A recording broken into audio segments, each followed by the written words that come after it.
सिंधुदुर्ग जिल्ह्यात सध्या कलिंगडाचा हंगाम जोरात सुरू असून महामार्गालगत स्टॉलवर मोठ्या प्रमाणात विक्री होताना दिसत आहे। कुडाळ तालुक्यातील पाटगावात सर्वाधिक कलिंगड उत्पादन घेतले जाते। येथील मधुर कलिंगडांना गोवा, रत्नागिरी, बेळगावसह स्थानिक बाजारात मोठी मागणी आहे। सध्या काढणी सुरू असून दररोज सुमारे 50 टन कलिंगडे विक्रीसाठी पाठवली जातात। मात्र वन्य प्राण्यांमुळे मोठे नुकसान होत असून प्रशासन दुर्लक्ष करत असल्याची तक्रार यावेळी शेतकऱ्यांनी केली आहे।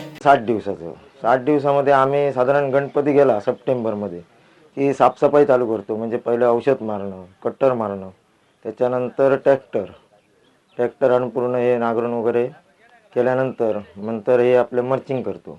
माणसं बोलून खत बीत घालून वरती मर्चिंग करून झालं की मग आम्ही रोप लावत नाही, बी लावतो। बी लावली की नंतर साधारण 4थ्या दिवसापासून दिसायला सुरू होतं आणि साधारण 60 दिवसामध्ये हे पीक तयार होतं। पण 60 दिवसामध्ये आम्हाला वन्य प्राण्यांपासून खूप त्रास होतो।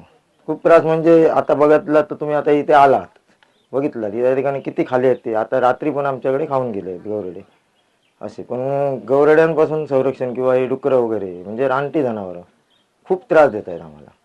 पण त्याचं असं बघितलं तर सरकारकडून कायच नाही फायदा आम्हाला। म्हणजे साधं सांगितलं तर बघायला पण येत नाहीत, असं चाललंय।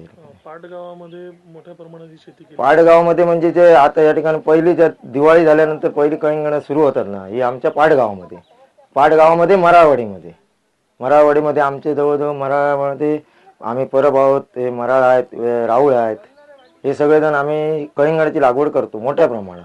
आणि पहिली पाटगावामध्ये सुरुवात होते कलिंगडाला।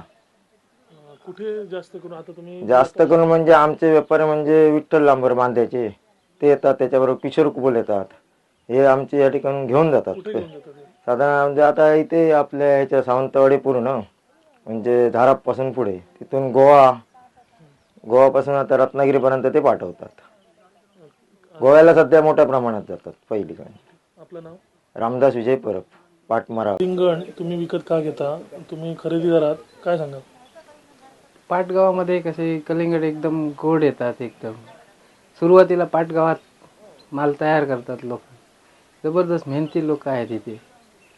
म्हणजे इतर गावामध्ये सुरुवातीला कलिंगड होत नाहीत, इथं जरा चांगलं माल तयार होतो, सुरुवातीला गोड येतो माल। तुम्ही खरेदी करता ती हंगाम कुठला असतो प्रामुख्याने? आता हे डिसेंबरपासून चालू झाला तर साधारण मे महिन्यापर्यंत पूर्ण चालू असतो। पूर्ण सिंधुदुर्गात मी कलिंगड घेऊन पूर्ण गोव्यामध्ये पाठवतो।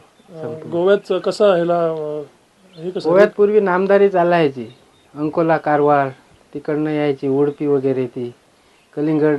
हळूहळू आम्ही पाठवायला लागलो आणि ते मार्केट कलिंगडने ते मार्केट पूर्ण संपवून टाकलं।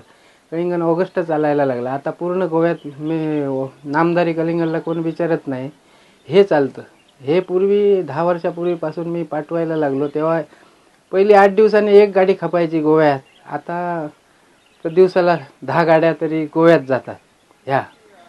पूर्वी पाठवली ती नको करून, म्हणजे लोकांनी नापसंती होती, काय आहे काय माहिती, पण आम्ही पाठवली जबरदस्ती करून एका व्यापाऱ्याला गाडी। माल जास्त झालेला तेव्हा, पण नंतर मग ह्याची गोडी लोकांना तिथे समजली आणि हे चालतं आता तिथे गोव्यामध्ये। हे ऑगस्टच कलिंगड 1 नंबर चालतं। तुमच्या नावाला तिथे दर मिळतो कलिंगडाला? कलिंगड आता सुरुवातीला जरा म्हणजे रेट थोडा जास्त असतो, नंतर आता म्हणजे 17-18 चालतो रेट किलोमध्ये। हो, आणि नंतर मग तो 12-14 असा येऊन थांबतो रेट मार्केटमध्ये। म्हणजे ते साधारणतः गोव्याला दिवसाला 50 टन जातो माल गोव्यामध्ये। आणि हे कुडाळ वगैरे पासून चालू होतं, इकडे कुडाळ, बांधा, सावंतवाडी, वेंगुर्ला असे जातात माल इकडे या साईड। तुमचं नाव? माझं Vitthal Bhagu Lambar. Bureau report, Lokvahini media, Sindhudurg.